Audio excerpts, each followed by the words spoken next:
Hello, and welcome to the Tuesday World Meditation. My name is Rosa, and tonight you join me from my home in the south of England. This sacred time and space is devoted to our shared practice of entering stillness together and of giving together. Let us first surround and protect ourselves with the love and the grace of God.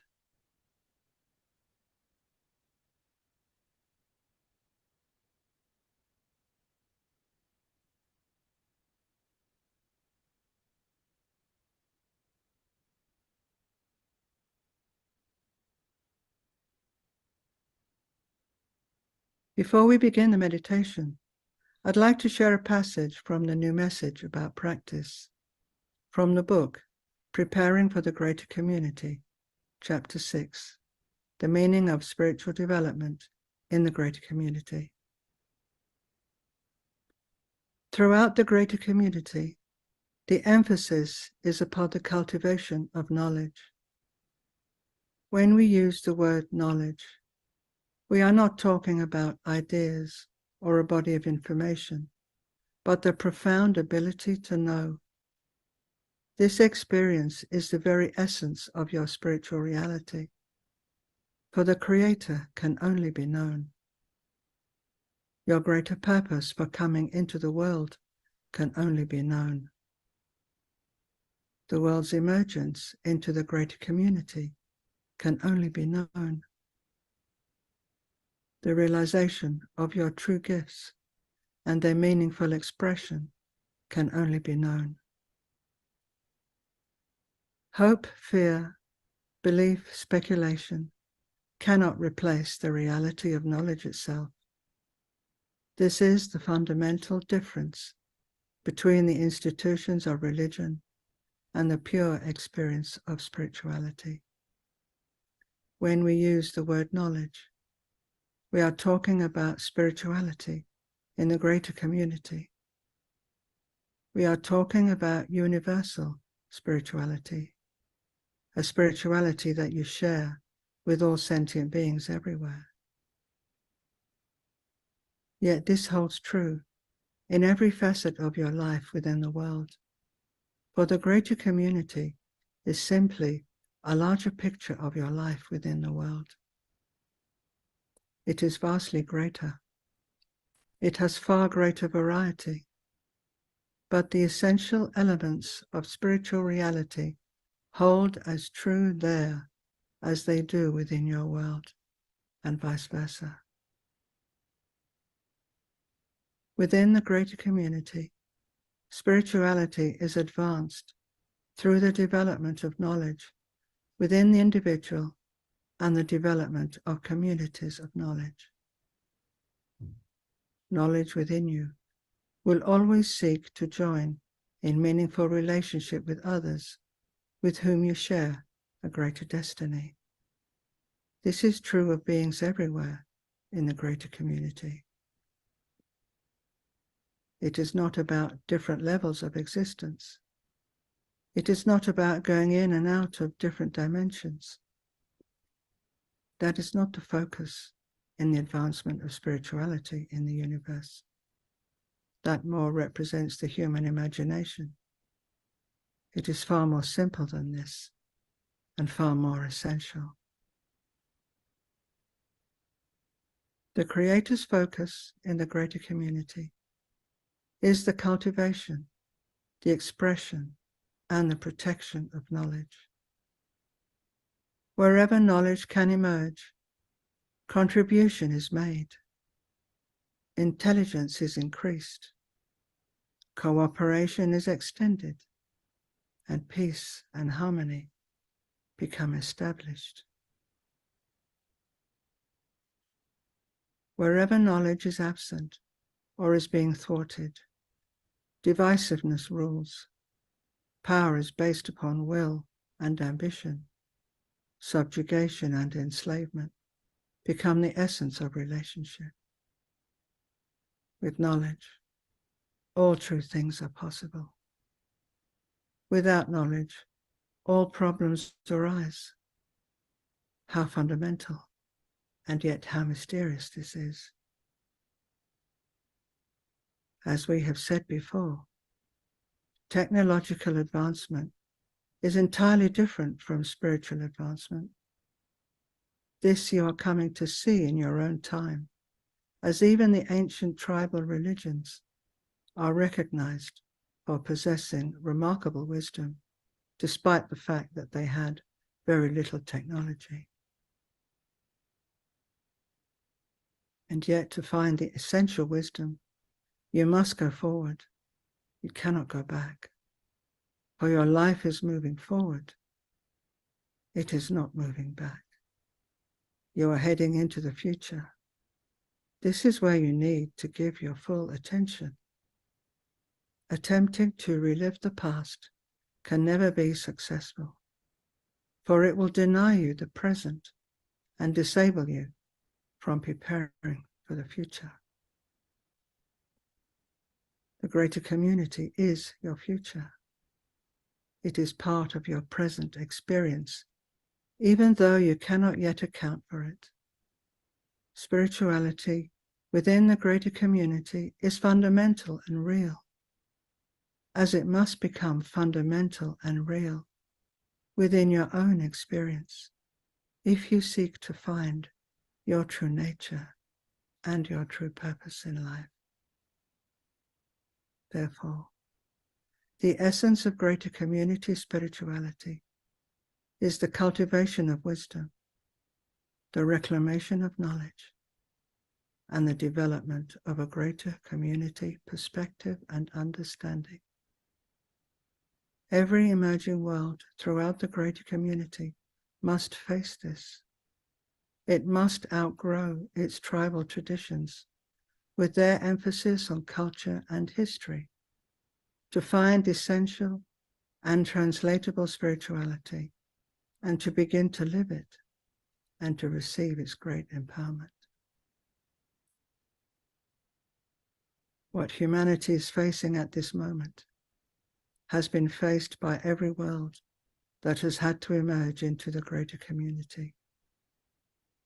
It is part of the evolution of all races. It will occur sooner or later, regardless of the preferences or the beliefs of the society involved. Just like every child must grow up, every isolated world must have some exposure to the greater community. The wise who choose to withdraw from the greater community do so because they have learned what the greater community is and have learned how to respond to it, how to discern it, and how to understand its mechanisms and its relationships. The only thing that will save you is knowledge, and for that you must dedicate yourself, and you must lay the foundation for knowledge to emerge within your life and to express itself according to the great purpose that has brought you into the world.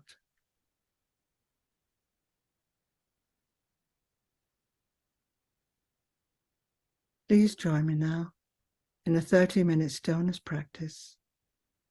Take whatever time you need to read your own step and enter stillness when you are ready.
Nasi Novare Koram.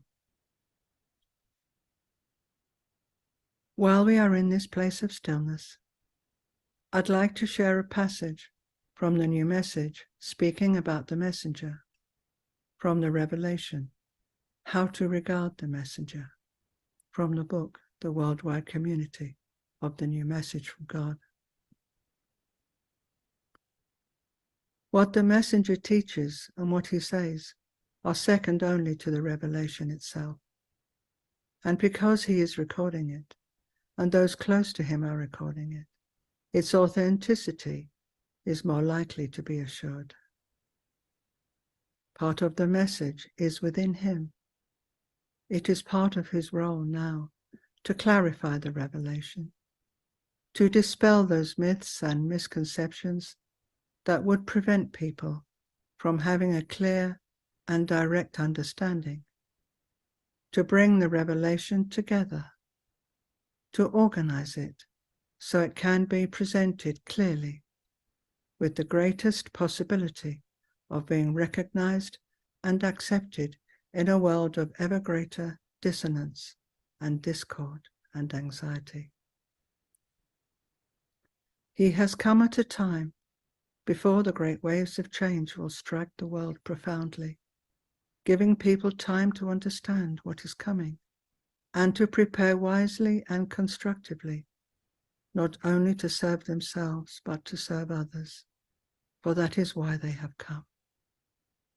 That is why you have come, not to enrich yourself or provide a comfort zone around yourself, but to play a small but necessary part in preparing for the great change that is coming, and to preserve what is greatest and most powerful and beneficial within the human family.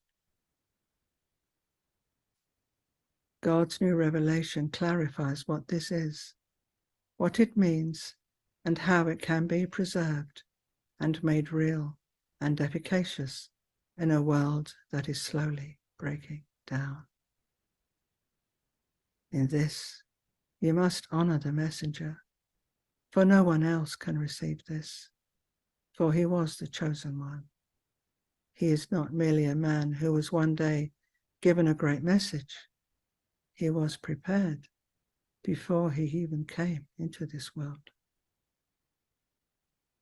But he had to undergo the long process of becoming a functional and competent human being, a human being capable of gaining a greater wisdom, a compassionate individual, an individual without ambition, without hatred, without seeking revenge against others. This required a long preparation before he even had a clue of what he would be required to do, to see and to know. The revelation is far more important. It cannot be given to someone who does not have this reliability or this predestination. People will proclaim they are bringing new messages from God, but it really is old information that is simply being recycled through once again, with great fanfare perhaps, but it does not do what the real revelation can do. It does not change the reality of humanity. It does not initiate people into a greater service and a greater relationship with the divine, for it has not the power of heaven within it, unless it is the true revelation. You will have to deal with the fact that the messenger is in your midst, and when he is gone, you will have to deal with the fact that he is gone, and that his great gift must be preserved and protected, without alloying it with other things, without adding or subtracting from it the parts that you like or dislike. You must have it all for it to be powerful and real. The messenger is an older man now. In his remaining years, there is much that he must do to bring the revelation together, to add to it, to proclaim it, and to provide teachings to clarify many of its major and minor teachings, all of which are very, very important for people to receive over time. Do not think you can understand something of this magnitude at one moment, at one time.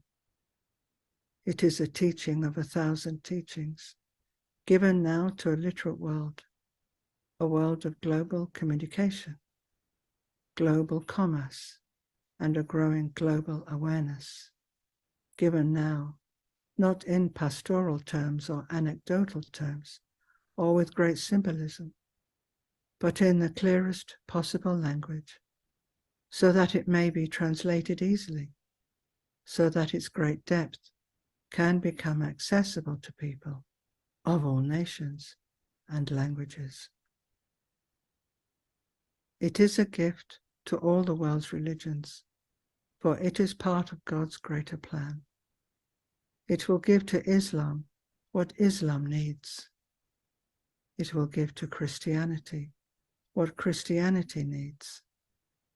It will give to Buddhism what Buddhism needs now, and to all the faith traditions. Preparation for a new world experience. Preparation for contact with life in the universe. A greater and clearer understanding of the one spirituality of humanity that unites and binds you all to your Creator.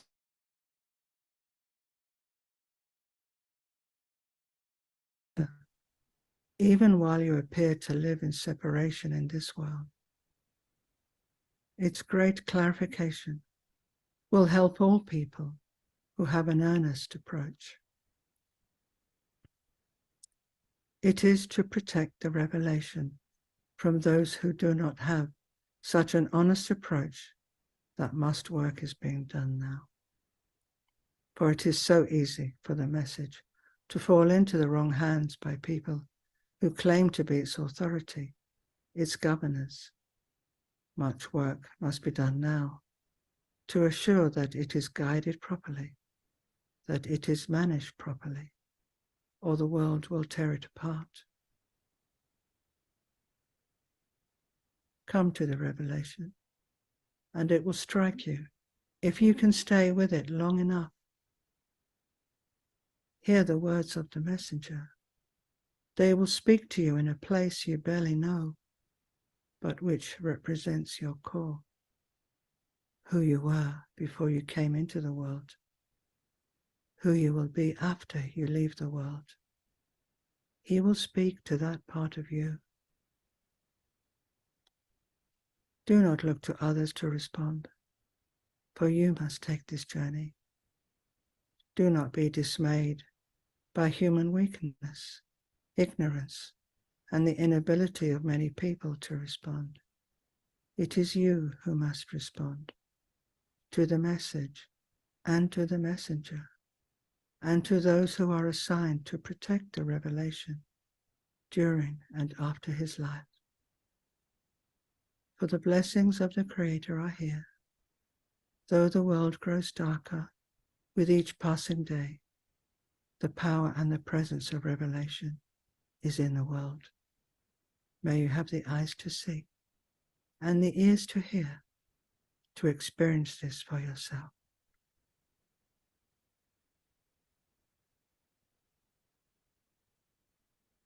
Let us spend a few moments together now to be with Marshall and send him our love and strength.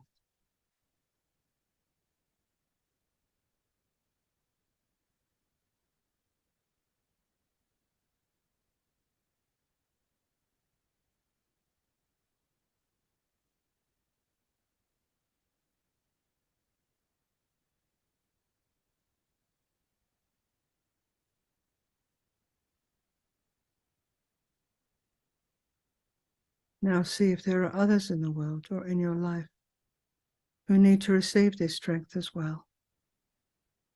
If so, spend a moment sending strength or another quality to these individuals.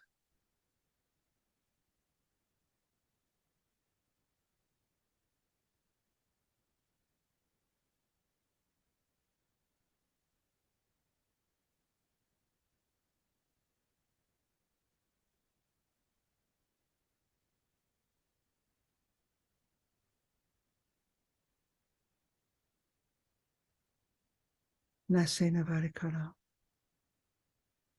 Thank you all for coming. Be well.